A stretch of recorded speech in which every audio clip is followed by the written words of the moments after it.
Good morning, everyone. We are going to get started with our media availabilities today here at Worldwide Technology Raceway in advance of tomorrow's Enjoy Illinois 300. We are joined by the driver of the number 9 Hendrick Motorsports Chevrolet, Corey LaJoie. We will go straight to questions. If you have a question, please raise your hand and we'll get a wireless microphone to you. I'm going to start up here with Bob.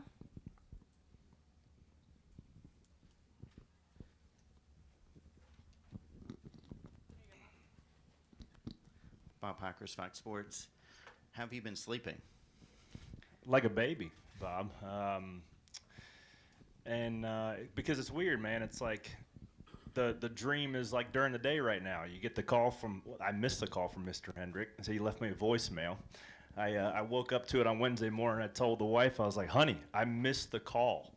Luckily, he answered when I called him back on Wednesday morning, and since then it's been drinking out of a fire hose of just information and preparation and just a level of perfection those guys expect is really cool to see for the first 3-4 days leading up here to St. Louis. Additional questions? We'll go over here to Reed and then Lee. Reed Spencer with the NASCAR Wire. Do you think the letter you wrote 3 years ago had anything to do with the call you got, or? No. I mean, it didn't hurt, and time is a flat circle apparently, right? But I'm glad that call didn't come a couple months after that letter because I wouldn't have been ready for it. I wouldn't have been ready for the opportunity. My maturation level, my skills behind the wheel. It's taken 6 years of grinding and stacking pennies to feel confident enough to be able to plug into this 9 car and run it to its true potential. So. It's been a wild week, and I can get all sentimental and all the stuff that's attached to the letter, and my dad subbing in for Ricky Craven in '98 and all that sort of stuff. But at the end of the day, when I sit in that thing, I don't know Napa's on it or the 9 cars, number 9's on it. I'm gonna drive it like I have been driving the 7 car and putting that thing 19th in points. It's been a super fun, successful year so far, and we have a lot of work left to do and things to accomplish over there. But for the opportunity to drive for Mr. Hendrick is a once-in-a-lifetime opportunity. Go to Lee and then Dave. Lee Spencer, CatchFence.com. I'm kind of curious, can you share what Rick said to you, what he said on the message? Yeah. So it was just like, hey, Corey, it's Rick Hendrick here. Just wanted to let you know that, excited you're filling in under these circumstances. Appreciate the help, and I know you're going to do us a good job. I was thinking about this, and, there's a couple young people in here that might be playing NASCAR video games growing up. Like the NASCAR, 2004, 2005, I feel like you would start your career mode in like the bottom team, and then you'd like get the call up for the next team and the next team. And then you get a notification on your phone from like Rick Hendrick to drive that car, and like you run your career mode. Like that's what I felt like laying in bed on Wednesday morning talking to the wife. I was like, my life is a video game right now. It's just like nonstop progression and failure and just falling short time and time again, but keep taking like steps forward to the goal of getting to the position that I am right now. So it's been wild. So you look at your phone, does it say Mr. H? No, I didn't have his number saved. So you're listening and you hear, hey, Corey, it's Rick Hendrick. Yeah. I mean, just to hear it's Rick Hendrick. Yeah, so, Tuesday night, Dickerson was the one that called me and said, hey, well, he texted me at about noon on Tuesday, like, if this happens, you're going to fill in. And I was like, are you punking me? Don't punk me right now. And he's like, no, it's happening. So he called me. I was actually downtown at NASCAR, like, recording the podcast, and Jeff calls me and says, hey, it's happening. Get with Alan, get the seats, get the whole thing, and, like, you get this. There was a lot of, like, self-doubt that crept in that night of just, like, can you do it? Like, this is, like, put up or shut up, right? And you're wrestling around, and you're like, wrestling these emotions of, like, scared and nervous. And then you wake up on Wednesday morning, you go to the shop, and you walk in there for the first 5 minutes, and you realize, like, just the collective focus of that group of like what their goal is to win races and championships, and it is palpable. You can walk through the lobby and you can tell why they're so successful. So after the more in time I spent in there, I got there at about 7:15 on Wednesday.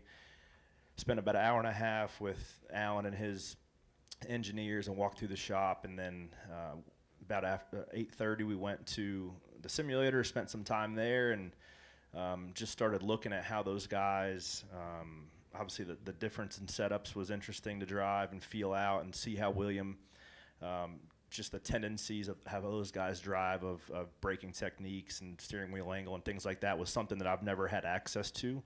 So it was good for me to have kind of a high watermark to just try to go chase and try to hone how I attacked this racetrack and how I changed how I attacked this racetrack by just looking at how other guys did.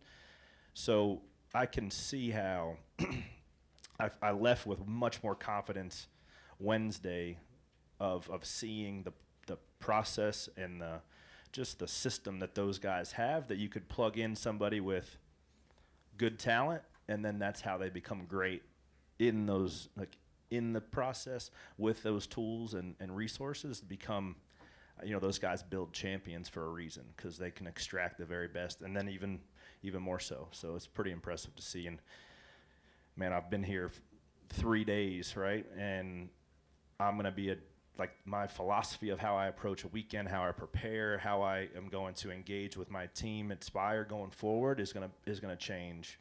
And I think I'm going to be able to come in there and just apply and share some of the things I've learned over the course of the week with Sparks and Roy and the 77 team as well, and I think we're all going to be stronger for it. You said on the podcast, and you said earlier to Reed, that you would not have been prepared for this position. What is the difference between Corey then and Corey now? Man, a lot. Kids will do it. But just, I was watching that Netflix documentary on Conor McGregor on the way up here, and that'll fire you up for one. But he had this quick saying briefly. He's training, and he's like, the lead up before the fight with Khabib, he was mad. He just wasn't focused, and he had like this. The chip on his shoulder was weighing him down as opposed to motivating him. And he said that, whether it was, he said, don't eat that, and then I ate it.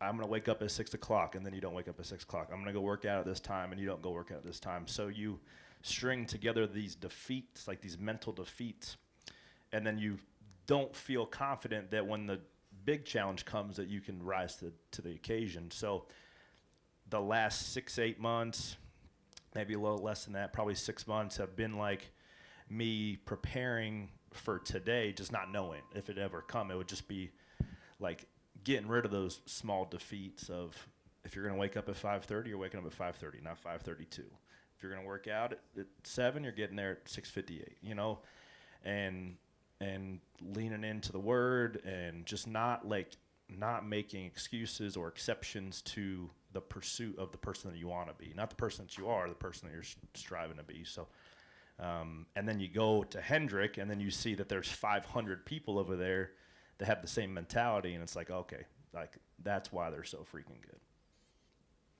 We're going to go over here to the left to Dave, and then Claire and Daniel. Dave Moody, MRN and SiriusXM NASCAR Radio. You've spoken to it to some degree, but when this new car came out, you expressed the hope that it would bring the middle closer to the front and the back closer to the middle. It certainly has. But after 72 hours now in the Hendrick system, can you speak a little bit now about the difference between the haves and the have-nots in this sport and how dramatic it still may or may not be? Yeah, Dave, it's I thought that I knew what we didn't have at Spire, but I had no idea. And there's tools that those guys have that are probably intellectual property specific to Hendrick that even, some of the other teams don't have. But the biggest thing that I noticed was just the people and the attitude of just like the pursuit of perfection. So they have, all the key partner teams across all the OEMs had the same data, but they have an unbelievable way of delegating and taking and compacting and making it just digestible, whether it's for a driver, whether it's for an engineer, whether it's for a crew chief. And I think the fact that they have 4 incredibly strong teams individually raises the tide for those guys, right? Because when you're sitting in the simulator and, William Byron ran a 33.20, if you're running a 33.35 with the same setup, you got a 10th and a half in your butt, and you got to go find it. And then when I go run a 33.20, William next time is going to want to run a 33.19. It's just like there's always a consistently raised watermark on the driver's end. There's always a consistently raised watermark on the crew chiefs of trying to build the best setups, the engineers trying to figure out the best strategies. So like the inner team competition is, I think, one of the biggest things. And I think there are several teams that have that, and the healthy ones are certainly evident. But it's not like it's just the overall, like the structure. We have the same. We have a Hawkeye. We have Ferro arms. We have all the things that do the same stuff that Hendrick has, but the depth of people. The collective focus of the goal and the mission is noticeable, and it's evident, and it's a different world. It's a different world. I texted Dickerson, and Dickerson spent a decade over there with Allen and spotting for Kyle Busch, and he's been a big somebody I've leaned on this week of just like, and also the last 6-8 months of just trying to help me learn how to be a professional. And you go over there and the entire group is just as professional as it gets. But I texted Dickerson after Wednesday, after the simulator and all this stuff. I said, I can't believe Spire and Hendrick race in the same series. Like, we are closer to a good truck team, I think, than we are. If that's what a cup team is, like, holy cow, we got a long way to go. But it's fun sometimes to carry that chip on your shoulder and try to be the ones that are beating the Goliaths, but it's definitely a cool opportunity and cool week this week to be one of the Goliaths sitting in one. So we'll see how it goes. We'll go to Claire. Claire B. Lang, Sirius XM NASCAR Radio. Following up a little bit, I was going to ask what Dave asked, but the side that I was wondering was how hard it would be. Of course, you're motivated when you go back after you see what's at Hendrick, but after you're back for a while, it could be difficult thinking, "Gosh, we don't have this stuff." How do you fend that off when you've seen what you're going to see this weekend? Yeah, the only way is through, and now I think just forming a better relationship with Hendrick and probably having a better working relationship with those guys. We share motors, we share pit crews with those guys, and now that I'm going to have a good relationship with Alan, him and I have rode mountain bikes together several times, so we already had a bit of a rapport before the weekend started. And I think that I can lean on him and Andrew, the engineer, a little bit more so just because we're going to form a relationship over this week and maybe get a little more help than we had been. And, there's certain things that Spire is trying to gear up to work on, whether it's 7-post time, whether it's wind tunnel time that's coming down the pipeline from NASCAR, that, there are some gains that we're going to be making over there. But, I'm way past the point in my career and life of getting jealous about things that I don't have. I'm just trying to figure out solutions and how to make where I'm at the best possible way. And real quick, as you get ready to race this one race for now, you put all your eggs in one basket and all your hopes and dreams and everything in one moment. How do you not overdo that? How do you hold yourself back? It's a great question. I've been trying to think about that all week. And I think once you put the helmet, it's, the talking and all the things that come along with that and all the interviews, like that's the noise. But the noise stops whenever you put the helmet on and you just drive it. No different than I would drive the 7 car. It's kind of an opposite scenario, but when I remember we parked, this is a couple years ago when Kenseth was driving the 6, and the 32 and the 6 were this like owners points right next to each other, and it was Matt's first week back, and he'd been driving for Gibbs, right, and he's a champion and Hall of Famer and all that, and he's gets out of the car in practice and he's looking at the rundown, and he starts on the left side of the sheet and he's like working his way down, goes to the next sheet, working his way down, and it's like 31st and 32nd. You know, it's like my buddy Flores is on the podcast with me. He's like, it's going to be like that, but just opposite. Like, you're going to work from the bottom like I'm used to, working my way up, and you're just going to keep going a couple spots higher. So hopefully that's what happens this weekend. And, you know, it's not going to be easy. I mean, there's, you know, a guy in the back room there, Coke 600 champion. Congrats, Ryan Blaney. And then 15, 18 other guys just like him that are capable of winning any other week. So it's going to be fun to be able to dice it up and be sitting on an equally fast horse as those guys for the first time. We can finish up with one quick question from Daniel. Daniel McFadden, Arkansas Democrat Gazette. You mentioned earlier your dad got a chance with Hendrick back in '98. What have your conversations been like with him this week about this opportunity? And is he here this weekend? He's not here. He's watching the kiddos. So Levi and Jensen are at the house, and mom and dad are watching them. You know, we talked about it on the podcast a little bit, and Dad at the Coke, I believe it was Coke 600, wrecked Dale Sr. And in the Bud 50 car.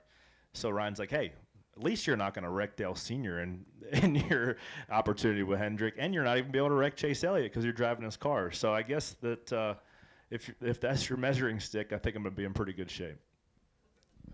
All right, Corey. Well, thanks for joining us. Good luck tomorrow. Thanks, guys.